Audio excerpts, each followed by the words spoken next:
یہ بات طے شدہ ہے کہ باقی قوموں سے ہٹ کر مسلمان کے عروج اور زوال کے معیارات بالکل مختلف ہیں۔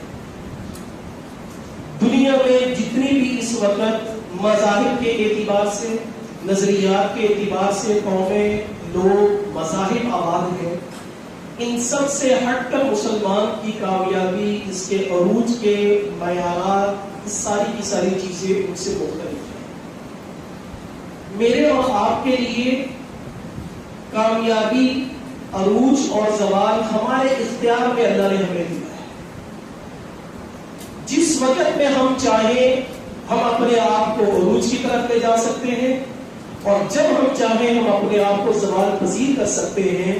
کہ میں نے عرض کیا کہ دیگر قوموں کے مقابلے میں مسلمانوں کا عروج اور زوال ان کے اپنے کردار، ان کے اپنے افعال اور ان کے اپنے اعمال پر منحصر ہے، اور وہ کوئی چیز ایسی نہیں ہے کہ وہ انسان اس کو اختیار نہ کر سکتا ہو، بلکہ ہماری 1400 سال کی تاریخ اس بات پر گواہ ہے کہ مسلمانوں نے جب اپنے آپ کو عروج پر رکھا تو اس وقت ان کا سب سے بڑا نقطہ نظر کیا تھا، اور آج اگر ہم زوال پذیر ہیں تو ہمارا رہن سہن، ہمارے اخلاق کیسے ہیں۔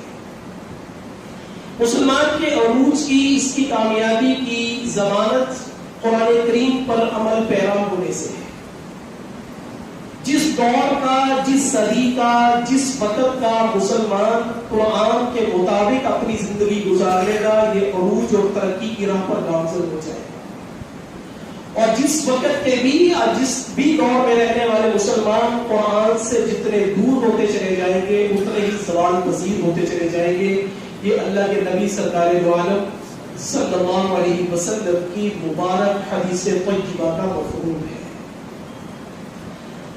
قرآن کریم میں اگر ہم کفار اور یہود کو قرآن کریم کی آیات مبارکہ سے دیکھتے ہیں تو وہ بالکل آپ صلی اللہ علیہ وسلم کے دور مبارک سے لے کر اب تک کفر بالکل ویسے کا ویسا ہے جیسا اللہ کے قرآن نے کافر کو بیان کیا ہے، لیکن المیہ مقام تاسف یہ ہے کہ مسلمان آج ایسا نہیں ہے جیسا کہ قرآن اور نبی کریم صلی اللہ علیہ وسلم نے اپنے مبارک فرمان میں بیان کیا ہے۔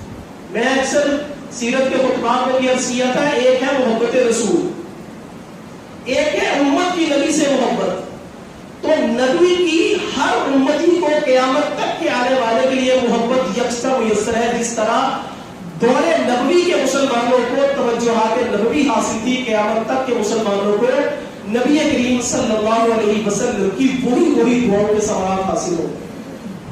ساری امت کو شامل کر لیا، یہ نہیں کہا کہ اللہ اس وقت کے جو مسلمان قیامت تک کے لیے جو آپ کی امت آئے گی، اب امت نبی صلی اللہ علیہ وسلم سے محبت کرنے میں جتنی دور ہوتی چلی جائے گی تو اس کو یوں لگے گا کہ میں بہت دور جا رہا ہوں، جبکہ اس کے کردار، اس کے افعال نے اس کو محبت رسول سے دور کر دیا۔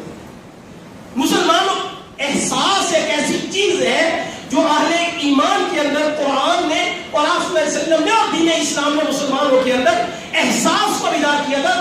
کیوں سجدہ ریز ہو رہے کسی کے سامنے؟ محسوس کرو کہ یہ ہونا بھی چاہیے کہ نہیں ہونا چاہیے۔ جب احساس دلوں سے نکل جائے تو پھر یوں ہی زندگی رواں دواں رہتی ہے جیسے کچھ ہوا ہی نہیں ہے۔ یہاں پر تو بات کرنا بھی، یہاں پر تو کچھ ایسا کرنا بھی کہ ہمارے کسی بھائیوں کے ساتھ ظلم و ستم ہو رہا ہے، وہ بھی معاشرے کے اندر بہت کم ہے۔ ایک رائی کے دانے جتنی بھی کوئی چیز نامہ اعمال سے محو ہو جائے، رہ جائے، اللہ فرماتے ایسا نہیں ہوگا۔ اس لیے ہمارے جذبات، ہمارا طرز عمل، ہمارا طریقہ کار، میں کیا کر سکتا ہوں؟ یہاں پر بیٹھے ہم کیا کر سکتے ہیں؟ یہی کر سکتے ہیں کہ بھائی کام کر سکتے ہیں، ہمیں کرنا ہے۔ جس سطح پر سوشل میڈیا کا کوئی ایکٹیوسٹ ہے تو وہاں پر مسلمانوں کی آواز کو وہ اٹھائے تو وہ اٹھائے، اس کا یہ جہاد ہے۔ جس سطح پر، جس جگہ میں کوئی مسلمان کے فائدے کے لیے جو کام کر سکتا ہو، اس وقت کا اہم سب سے بڑی عبادت یہی عبادت ہے فرض۔ وآخر دعوانا الحمدللہ۔